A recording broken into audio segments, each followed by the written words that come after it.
talking about deals that are all in the players' hands was some good news. There did come some bad news following the announcement, and it actually pretty much broke. The story broke pretty much as the Werner deal was getting announced, and we will be touching on this now. And look, that was the Werner deal we're discussing, but now let's move on to what is happening with Dragusin. We were talking. Look, this deal was kind of toed and froed pretty much throughout the whole window. We were talking earlier today in our latest update about the Dragusin deal. Last night, there were murmurings of Bayern Munich getting involved, and it did seem they had genuine interest, but Tottenham was still in control of the deal. As of this morning, Tottenham agreed a fee with Genoa for 25 million euros plus 5 million add-ons.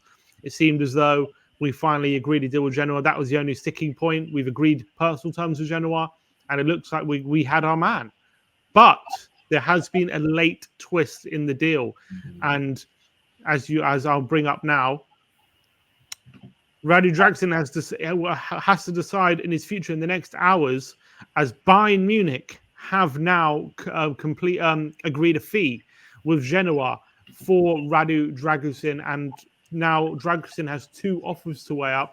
Spurs have offered 25 million plus 5 million in add-ons, and Jed Spence going on loan the other way. Bayern Munich have offered 30 million euros, a bit more than 30 million euro fee from Bayern, and is now fully on Radu Dragusin as to where he ends up, and the choice is his.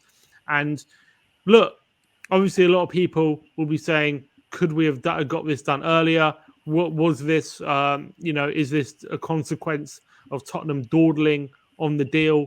I'll just bring up a few more stories just to get just so people can see what the state of play at the moment is for Dragusin. 1 second. This is from Longari now. This is as of a minute ago. So we're literally sharing news as it comes in. Optimism for Bayern in the signing of Dragusin, the defender, had already expressed a preference for the German club yesterday evening, and that's why he decided to give at least 1 day to them, despite agreement already reached with Tottenham. So it looks like Bayern Munich might really have a foothold on this deal now. And look, and Amir, as much as obviously we've agreed a deal, we've agreed the personal terms of Dragusin, right? And we agreed a fee with Genoa this morning. But why would Bayern make a bid if they hadn't got any assurances from the Dragusin camp that if they agreed a fee, he would choose Bayern? Like, if Bayern know that we've agreed a fee with Genoa, right, and they know we've agreed personal terms, then unless they had some encouragement from the Dragusin camp, they wouldn't make a bid, would they? No, I don't think they would. And unfortunately, it looks like they've absolutely hijacked this deal. And could this be a bit of revenge for what happened with the whole Kane saga? I don't know. Maybe well, so. They're revenge for who? They're the ones who took our best player. Yeah, but for us dragging it out for so long, and the whole saga, it seemed to drag on for months on end. So I don't know about this one. I was feeling positive last night, but I don't know if he's coming to Spurs. I just don't think it's going to happen. He could be on his way to Germany. It could well be. I mean, if you're just looking at this objectively, trying and take your Spurs hat off it, you're a 21-year-old up and coming centre back who's having a breakout season in Serie A. You've got the choice of going to the Bundesliga, where you're fighting De Ligt, Upamecano, Kim Min-jae for a spot at centre back, and as well the pressure's going to be right on you right away, or you come into a team where there's a bit less pressure. You're going to get probably more game time with centre backs of like Romero maybe getting injuries and suspensions, whatever, and we'll play a very attacking system under Ange Postecoglou, and at 21, maybe it could be better for your development potentially than sitting on the bench of Bayern. Like, surely if he weighs up the things in that way, do Tottenham not have a really good case for him? For sure. If you think of it like that, it's you're coming to Spurs to fight for your place, and you probably will see more game time. But then on the other hand, you know, the same could be said for Bayern. If he's confident in his abilities and he's confident in what he can do, why not go to a Champions League ready-made club where he's gonna win titles, he's gonna link up with the best striker in the world, he's joining one of the biggest machines in football. So I think that as much as coming to Spurs would be fantastic for him, I just think Bayern might be an offer that he simply can't refuse. To be quite honest, Yeah, I mean, they're a giant club. There's no denying that, and yeah. it's hard when one of these super clubs. When you talk about super clubs, you're looking at Real Madrid, Barcelona, Bayern Munich. Probably, I mean, I guess you put Man United, Man City in that bracket, Liverpool potentially as well. When the Spurs, just unfortunately, we don't have the worldwide prestige at this moment in time, to not to compete with them, but it's not like a big glamorous move as much as it is for a player to join a team like Bayern Munich is to join Spurs. As much as look, Tottenham are a great club right now, and we are a big club, and I think Dragusin would have been excited about joining us, but where all of a sudden he hears a team like Bayern Munich interested, and I'm not that surprised he's had his head turned a bit, and maybe he's thinking, if I join a massive club like Bayern, I've got Bayern Munich on my CV, and maybe they're offering a bit more money potentially as well. You never know, yeah. Then maybe, and they've shown a willingness to really fight for him, haven't they? Because they bid more than us for him, and they're moving quick to get him, because we obviously have been haggling, haven't we, for weeks and weeks about this deal. Oh, a few million here, a few million there. We want to shave it off. And then Bayern have just come in and said, "Yep, here's 30 million. We'll have them. Thank you." So, do you reckon the way we've negotiated has that given off the impression that maybe Bayern wanted more than us?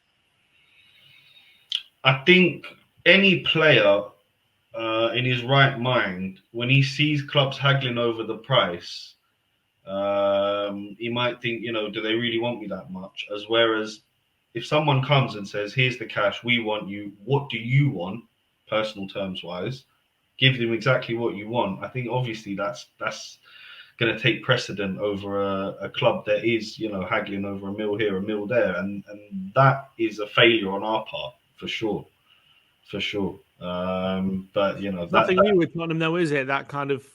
That's exactly what I was going to say, Sim. It's a long old road that we've been doing this kind of thing. Unfortunately, if we want to be, those clubs you mentioned there, if we want to get to that level, there's two things we need to start to do. One, win trophies, put them in our trophy cabinet, and two, start acting like a big club and really go. If we want the player, put the money on the table and just go get your man.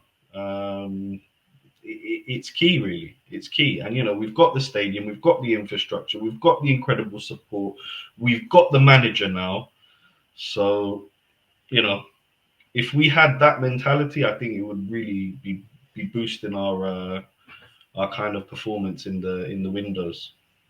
To play devil's advocate, I guess, if I was putting myself in Levy's shoes or whatever, arguing against that, I would say, we have agreed a deal with Genoa. We do have a fee agreed, and we've agreed personal terms, and we're just unlucky that at the last moment Bayern Munich have come in and stole a march on us and decided to hijack the deal. And there's not much more we can do. And we've agreed a deal with Genoa, and we've agreed personal terms. So from Tottenham's point of view, they might feel like we're a bit unlucky. We've done everything we can to try and get this deal in quickly, or try and get this deal over the line, I should say. And we tried to do it even in time, before the game on Sunday, where we know we're going to be short of centre backs. So we tried to get a centre back in before then. We got the deal agreed, and at the last moment, the deal's been hijacked. So what more can we do than have a deal agreed with the player and the club? Yeah, it's a fair shout. It's a fair shout, Sim. I guess this is one of the tricky things, especially in January, when there's a short window that's open to get these players. That there's a lot of this kind of hijacking, and we've seen it in the past, haven't we, with players like Diaz and Willian, that were close to coming to us. So it is a very frustrating situation. I'm not putting it all down to the people behind the scenes. There's obviously a lot of moving parts to this. Um, I, I do just think though that in the first place, all the haggling. If you had just gone out and said, "Boom, there's what you want, take it, get it over the line, get the player in, fly him in for the medical, like do everything in a swift manner," that he could have been a Tottenham player by now, maybe even before Werner. So Well, that's the look, he thing. still might be. He still might be. We don't Yeah, know for yeah, you're sure. right. You're right. And You're he right. might end up choosing Tottenham. Maybe we'll make a Let's call hope and so. we'll tell him, look, this is where you need to be. This is the best place for you. Maybe we can still convince him. I just feel like the reason I feel like at this point in time it's more likely he'll choose Bayern is not because they're Bayern. It's because I don't think they're going to be making a bid right at the last moment if they didn't hear from the agent. You know, as we said before, if the agent didn't give them some sort of encouragement, I don't think Yeah. they'd be making a bid. They must have. I Mm. can't imagine it. These things don't happen in a vacuum. I don't think clubs in 2024 are making a bid on a player on a whim in the hope that they can then convince him to come. I don't think that's how they work. You know, there's always chat in the back channels, isn't there, Sure. between players and agents and Yeah. intermediaries, and they must have had some sort of a green light from Dragusin saying, "Look, if you agree a deal, I'll come to you." I'm And coming. they Yeah. must have had a green light. That's what makes me think he's off to Munich. To be honest with you, Sim. You Hmm. know.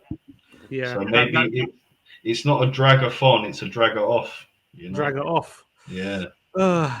Frustrating, absolutely frustrating. Look, to be honest, as much as I am annoyed, the most thing I am if it does end up that he goes to Bayern, the thing I will be most annoyed about isn't necessarily that we're not getting him specifically. It's more about I think it'll be more about that we won't have anyone in for the Man United game, and that would be the most frustrating thing because we should have had someone over the line before Sunday. We had enough time. But Postecoglou's been very clear about having players in early in this window. So that would be the most frustrating thing is that we're probably, with Davis injured, I don't know what our centre back partnership looks like come Sunday. I know Van der Ven might be fit, but Let's then hope so. without Dragusin, it's probably going to be Royale. Royale, I'm Royale. guessing, which is really really unfortunate. That's what I'm most frustrated about. But in terms of him personally, like I think to be fair to Spurs, especially especially in the summer where we went away from more expensive deals like Raya and went for Vicario and it turned out to be okay. I do believe right now the scouting network will have someone else lined up. I do believe that, and I do believe that that whoever we have lined up could be a good fit for us and could have the attributes that we need anyway. So I don't think all our eggs in the Dragusin basket. I really don't believe that. So I'm not that overboard when it comes to not getting him specifically. But Hmm. I'm just more annoyed that we're not going to be having a centre back in time for Sunday. I think. Yeah. No, I feel you there, Sim. I feel your pain, and it's one of these ones where you really do have to have confidence in the scouting team. And to be fair to Spurs, to be fair to the club and the people behind the scenes, we have seen some, fantastic signings get over the line. You mentioned Big Vic there. I think, in my eyes, he's been our star player since he's come in. Been absolutely fantastic. A few others just to name, your SARS, your doggies, absolutely incredible. James Madison as well. So I'm really hoping that there is someone there that we can pick up instead of Dragusin if he doesn't want to come to Spurs. that will fill that position, and Ange will be happy with him in the squad, which for me is key. You've got to get the players that Ange really, really wants. Yeah, Sammy Mockbell tweeting out saying Bayern have hijacked Tottenham's £25 million deal for Dragusin, but we have a long wait to see if Dragusin would accept. And I think it's a good point someone in the comments made not long ago. The green light does go both ways, and he did give us the green light when we did make a bid. That is true, and I do take that point, and I don't think we would have made the bid either unless we knew if we made the bid that Dragusin was going to pick us. But I think at the time, Bayern probably weren't an option. So obviously he's going to say yes to us. But then when Bayern becomes an option, now all of a sudden it's switched up for him, and now he's given them the green light, and that does worry me a bit. So I guess we'll have to see how this one pans out. I mean, there'll be a lot of people blaming, Levy and whatnot for this deal going tits up if it does go tits up, and I think they've got a fair point, because I do think we could have got this deal over the line before Bayern got involved. But I also understand the other. I think it's a bit nuanced, because I would understand Levy turning around and saying, I agreed a deal. I agreed personal terms. There's not much more I can do. In terms of trying to get a deal done for a player that we want to sign. So I understand that point as well. So I guess we'll just have to see what happens, who he picks. It's a waiting game now. It's just we're going to have to wait it out, I guess, and see who decides to join.